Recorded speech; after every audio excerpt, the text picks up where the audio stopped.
Hello, welcome to the channel. Subscribe, leave a like, and don't forget to write a comment. Enjoy watching. You ever sit at a table with your family and realize you're the only one not really invited?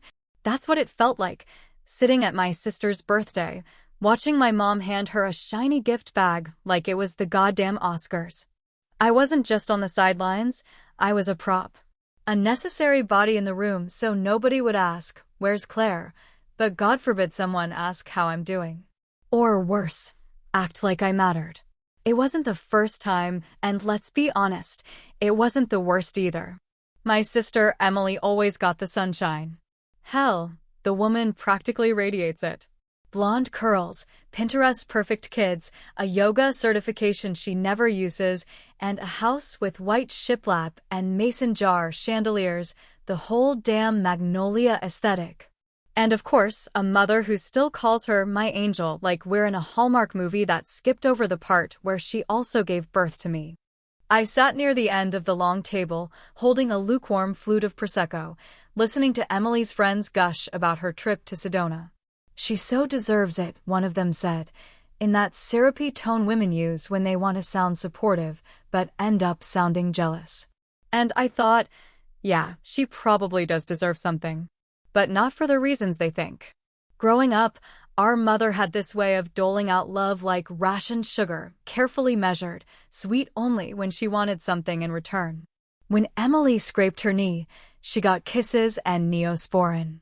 When I broke my arm falling out of that stupid tree in our backyard, Mom said, "You were warned," and told me not to cry so loud because the neighbors might think we were white trash. That was Mom. Always concerned with the optics, never with the wound. The first time I noticed the difference between me and Emily, I was 9. She was 4. Emily colored outside the lines in Sunday school and got a gold star anyway.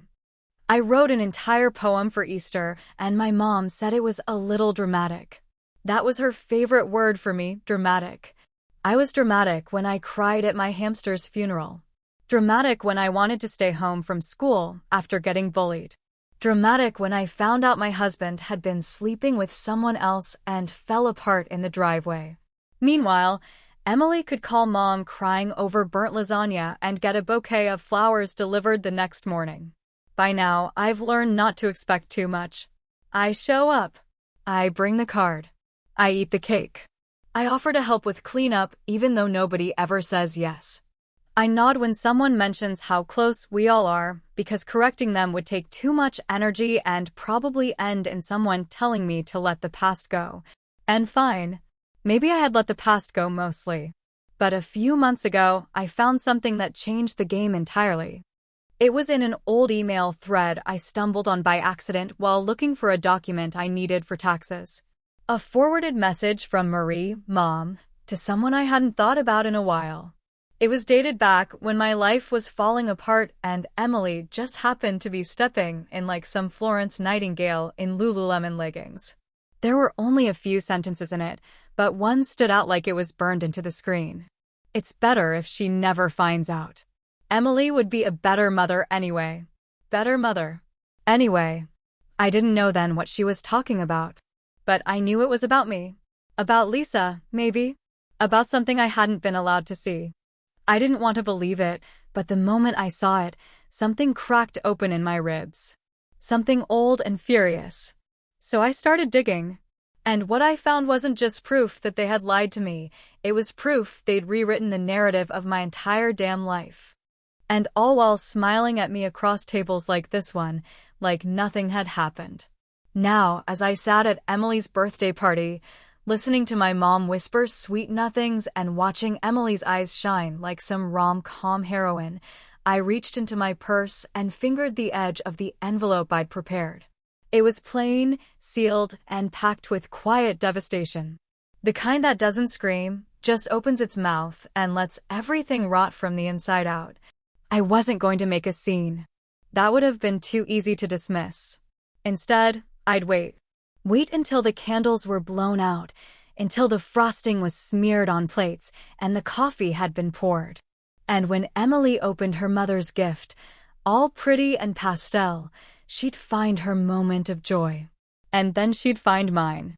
because tucked in the bottom of that cake box, under the sugar roses and almond sponge, was my own kind of gift. I stepped into the backyard where the party was set up, the sun already low and warm against my shoulders. My heels clicked across the patio like punctuation. Mom leaned in, arms wide, smelling like that awful lavender perfume she thinks makes her look elegant, and she wrapped her arms around Emily. And then I heard it. "She deserves some joy," she whispered, voice just loud enough to carry. Unlike others. I smiled, but not the kind of smile you think. The backyard was exactly what I expected, an over-decorated shrine to suburban perfection, complete with pastel streamers, faux vintage bunting, and personalized water bottles that said Emily's 47th and fabulous in gold script, as if aging was something you had to rebrand to be acceptable. The air smelled like sugar, anxiety, and fake enthusiasm, that particular blend of floral candles and too much Prosecco being passed around to keep up the illusion of closeness. I found my place near the drink table, which was tucked conveniently out of view from the main seating area, perfect for those of us who didn't belong in the family photos being taken every 5 minutes. People kept calling me Emily's sister, as if I didn't have a name of my own, as if my only defining characteristic was the proximity of my DNA to the real star of the afternoon. One of Emily's friends, a woman with the kind of manicured fingers that told you she hadn't done her own dishes in decades, had patted my shoulder like I was an intern and said, "Oh, you're Emily's sister, right? I've heard so much about you." I nodded and smiled and let the sting settle behind my ribs, right where it always did. That was the kind of comment that pretended to be warm but came ice cold, because if you'd really heard so much about me, you might have learned my damn name. Marie was in rare form that day, floating between tables with that church smile she wore like armor, acting like the queen of the cul-de-sac, pouring lukewarm white wine into cheap flutes like she was bestowing holy water. When she handed me a glass, she didn't even look me in the eye.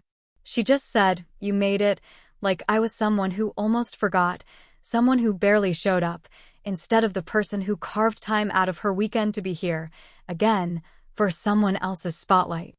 I wanted to say something, but I didn't. I hadn't come here to win points. I came here to settle a score. And besides, the real show hadn't started yet. Emily was glowing in the center of it all, surrounded by compliments and laughter, the kind that sounded rehearsed if you listened close enough. Her kids, too old to be acting that precious, too young to be this smug, hovered like satellites, helping with presents and handing out tiny plates of cucumber sandwiches nobody actually wanted to eat. I kept an eye on the cake box on the table, the one that held my little addition, a plain white envelope I'd slipped between the cardboard flaps when no one was looking, while the caterer stepped away to answer her phone. Timing was everything. The sun shifted lower, the crowd grew louder, and eventually, the buzz in the air changed from chatter to anticipation. It was almost cake time, the part where everything sweet starts to rot just a little at the edges. Then it happened. My mother stood beside Emily with a smile as sharp as a blade and handed her a pale blue envelope. She did it with a flair that made it clear this wasn't just another birthday card. She held onto Emily's hand just a moment too long and said, with that breathy little stage whisper that carried far enough for everyone to hear, "You deserve this vacation. You've had such a hard year." The words floated above the table like confetti, each one heavy with something unspoken. Everyone laughed, not because it was funny, but because that's what you do when someone like Marie says something that teeters on the edge of passive aggression, and you don't want to be the one to call it out. I didn't flinch. I just sipped my wine and looked at the sunset like it was the only thing worth watching. Let's be real, a trip for 5 nights and 4 days is basically a full week, right? I mean, if you count travel time and the emotional energy of packing, it's basically 7 days, give or take. I'm sure someone smarter than me could do the math and prove it's not, but honestly, who's counting? Emily opened the envelope and gasped, the way women do when they want to seem grateful but not spoiled, surprised but not shocked. "Oh my God," she said, eyes wide. Tulum. Everyone clapped like she'd just won a Nobel Prize in tanning lotion. My mother beamed, soaking in the attention like a plant in a sunbeam. She looked around to make sure everyone saw. They always do that, people who need applause for their generosity. They never just give. They need a crowd, a spotlight, a reaction. And I gave them none. Because I already knew how the story would end. I'd written the final act myself. The kids brought out the cake, triple-layer almond vanilla with marzipan frosting, Marie's favorite, and everyone gathered close for the singing. I stood at the edge, waiting for the part one cared about. Emily leaned forward to blow out the candles, her face caught in that soft glow of fake perfection, the golden child basking in another round of worship. Then she turned to slice the first piece, knife in hand, smiling like the queen of everything. That's when her youngest daughter pulled something out of the cake box, a white envelope, slightly smudged with frosting on one corner. She held it up, squinting. "Hey," she said, loud enough to stop the cake chatter. "What's this one?" Everyone paused. Forks hovered in midair. Emily looked up, confused. And I smiled. The real kind this time. At first, nobody said a damn thing, not a word, not a gasp, not even one of those fake little laughs people sometimes let slip when they think something embarrassing is happening to someone else. Emily held the white envelope in her hands, smudged with a faint trace of almond frosting at the corner, and I watched as her smile froze, cracked, and then slid right off her face like bad mascara in the rain. She pulled out the contents slowly, cautiously, like she already knew it was something not meant to be opened here, not in front of all these people wearing polite expressions and ready-made compliments. The email was folded once, not even sealed, because I wanted her to read it the second her fingers touched it, no time to hesitate, no moment to fake ignorance. She opened the paper, stared for a few seconds too long, and then her lips moved, but no sound came out. Her mother, our mother, leaned over, curious at first, then tense, and when her eyes caught the black and white truth staring back at her from that page, she paled like a ghost stepping into sunlight. I watched it happen in slow motion, the flesh draining from Emily's cheeks, the tremor in Marie's fingers as she tried to snatch the paper from her daughter's grip, the way silence fell like a curtain over the backyard full of suburban bliss and cheap celebration. Someone dropped a fork. A child asked something, too low to hear. But no one answered, because the only sound now was the wind teasing through the decorations, and my heart thudding like a war drum in my chest. Emily finally read it out loud, her voice flat, mechanical, like she wasn't sure yet if this was real. It's better if she never finds out. Emily would be a better mother anyway. 17 years ago. That's what the email said. It was dated right in the middle of my lowest moment, the middle of my damn divorce, the time when I thought the ground had already collapsed beneath me. I'd just given birth to Lisa not 2 years earlier, was barely sleeping, barely breathing, trying to hold it together with duct tape and antidepressants, while Tom, my ex, was already halfway out the door with a suitcase full of excuses. At the time, everyone kept telling me it was the court's decision, that Lisa staying with Emily for that 1 year was just temporary, just a way to stabilize things until I was back on my feet. They said it was practical. They said it was kind. And I believed them because I had to, because believing otherwise would have broken something I didn't have the strength to fix. But this email, this one simple, sickening line told me everything I hadn't wanted to believe, that it wasn't just the court or convenience or even concern. It was a decision made behind my back, a manipulation wrapped in maternal concern and tied up with a vow of betrayal. My own mother had written those words to my husband, encouraging him to keep our daughter away from me, saying that my sister, her golden child, would make a better mother. A better mother. Not a temporary guardian. Not a helping hand. A replacement. Emily looked up at me then, her face twitching between shame and denial, and she said the one thing I expected, the one thing that always comes when the truth burns too hot to hold. This isn't what you think. But it was exactly what I thought. It was worse than I thought. Because she wasn't denying the email existed. She wasn't asking where I got it. She was just scrambling for a version of the story where she could still be innocent. Marie, for once in her well-practiced life, didn't speak. She looked at me like a woman suddenly standing in the wrong house, on the wrong side of a mirror, stripped of all the masks she'd worn for decades. I could see it in her eyes, the calculation, the reflex to lie or spin or twist this into something forgivable. But for the first time, she had nothing. Not a word. Not a sound. Lisa, my daughter, stood by the table, silent, her hands clenched into fists. She had seen it too. She had read the email when I showed her, weeks ago, when I found it buried in a download folder on a dusty laptop I hadn't opened since 2012. She hadn't cried then. She just said, "So you weren't crazy," and left the room like her world had tilted on its axis. Now she looked at Marie, then at Emily, and then back at Tom, her father, who had tried to blend into the background of this party like a ghost in khakis. And she spoke. Clearly. Loud enough that even the people pretending not to listen had to turn their heads.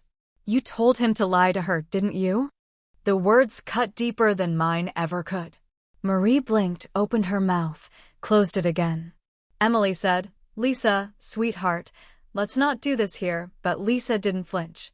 She took a step forward, closer to the table, closer to the mess we had made real, and said it again, not as a question this time, but as a fact carved into stone. "You told him to lie. You told Dad to lie to Mom." Nobody moved. Nobody breathed. The candles on the half-cut cake flickered like they knew something was ending. I stayed quiet, because this wasn't my moment anymore. This was hers. I had spent years thinking it was all my fault, every missed bedtime, every birthday I cried through alone, every moment Lisa reached for Emily instead of me, and I carried that guilt like a stone in my chest, heavy and unrelenting.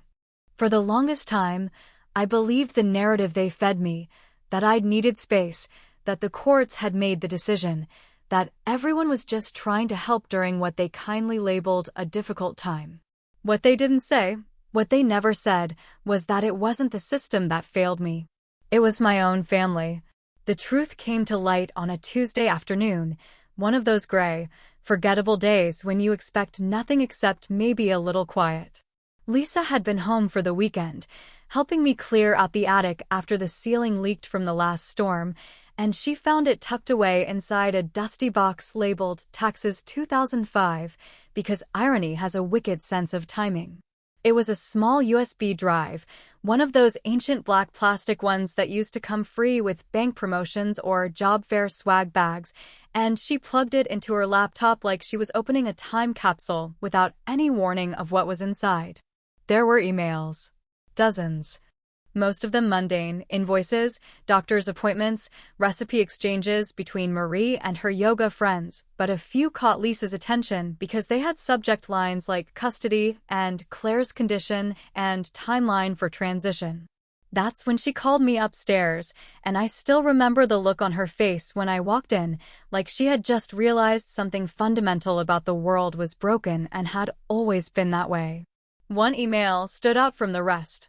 It was dated 17 years ago, sent from my mother to Tom, my ex-husband, 2 weeks after I'd first gone to the doctor about what they called baby blues, though the weight I felt back then was darker than blue and deeper than language. The message was brief, almost flippant in tone, like she was ordering groceries, not dismantling my motherhood. "Claire's not stable, and the longer we wait the more damage she'll do. Better to shift custody now while we have the judge's ear. She'll thank us later. Emily's the better option, calmer, reliable, not emotional. Let's just get this done." Reading those words felt like stepping barefoot onto broken glass, sharp, sudden, and somehow inevitable, like I'd always known there was something underneath, but had never dared to look. It was clear they'd been working together behind my back, Tom and my mother, and Emily too, judging by the copied thread where she chimed in, "Lisa already sleeps better here. Maybe this is just how it's meant to be." Meant to be. As if fate had picked her, not biology. As if she was chosen. Back in the present, the party had thinned out.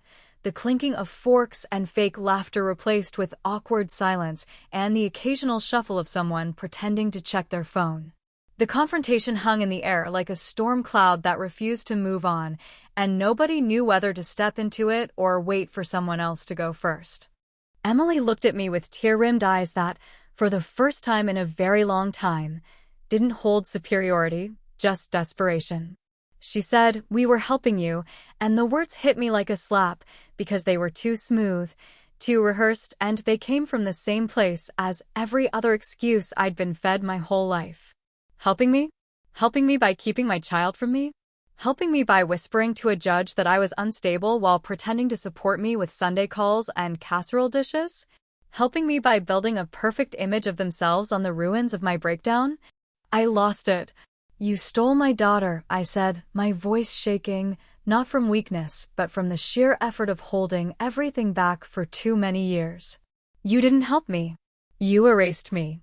You turned my pain into your opportunity.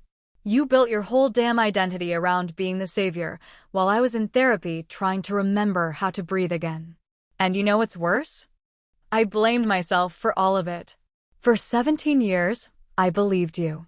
Marie finally found her voice then, brittle and dry like old paper. "Claire," she said, "we made the best decision we could. You were lost." Lost?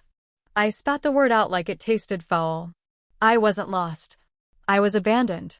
And the people who should have helped me didn't lift a finger unless it was to point one in judgment. Tom stood in the corner, suddenly very interested in the condensation forming on his drink. Coward. He hadn't said a single word since the envelope hit the table, and I didn't expect him to now. Men like him never step into the fire. They watch it burn and hope someone else takes the blame. Then Lisa stepped forward again, her voice stronger this time, cutting through the thick tension like a knife through fondant. "I remember things," she said, not looking at anyone in particular, but her eyes landed on Emily and Marie. "And I want to tell you what really happened that night." The backyard fell quiet again. Nobody dared to interrupt.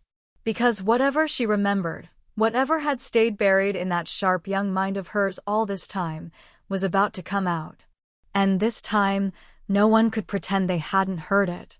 For a moment, when Lisa said she remembered something, everyone froze like statues in a museum, locked into position by the weight of the unspoken and the fear of what might come next. The air shifted, not just with tension, but with something heavier, the kind of silence that only settles when generations of lies are about to shatter under the truth. Lisa didn't blink, didn't fidget, didn't glance at me for reassurance, and in that moment, I realized she had grown up long before I ever saw it happen. She looked straight at Emily, her voice calm and devastating, like she'd practiced these words in her head 100 times, but never dared let them out until now. "You told me she was unstable," Lisa said, not flinching as her aunt recoiled like she'd been slapped, her hand covering her mouth in mock disbelief. "You told me not to call her because she might hurt herself. You said it would be better if I stayed quiet, that I should be strong for Grandma and you." I felt something in my chest collapse, not in pain, but in recognition, the kind that feels like someone finally found the missing puzzle piece that proves the picture was never what you thought it was. I had always wondered why Lisa stopped calling me for those months. I remembered the silence on the other end of the phone when I'd leave voicemail after voicemail, asking her how she was, begging for a callback, only to get a cold reply from Tom saying she was adjusting well and that I needed to focus on healing. Emily shook her head, her voice already cracking under the weight of denial. "That's not," I didn't say, "Lisa, honey, you were just a kid. You must be remembering it wrong." But Lisa didn't let her finish. She stepped forward again, her voice rising just enough to make everyone listen, whether they wanted to or not. "You made me scared of my own mom. I was 6. I didn't know what postpartum depression was. I didn't know that people could feel sad and still love you. All I knew was that every adult around me was telling me to be quiet and pretend I was happy." I felt my knees buckle and grabbed the back of a chair to steady myself, but I didn't cry. Not yet. I was past the point of tears. I was in the space where grief turns to fury and fury turns to clarity. Emily was crying now, the kind of tears that beg for sympathy without asking for forgiveness, and Marie put a hand on her shoulder like she was the one who needed protection from all this truth spilling out across the patio. And then, of course, Marie spoke, because she always had to get the last word, even if it meant stepping over the wreckage she helped create. "It was to protect you," she said to me, and her voice was soft, practiced, the same tone she used when trying to explain why she gave Emily the bigger room growing up, or why she didn't come to my college graduation because Emily had the flu. I turned to her slowly, not rushing, not shouting, because the best kind of truth doesn't need to scream. "No," I said. "It was to control me."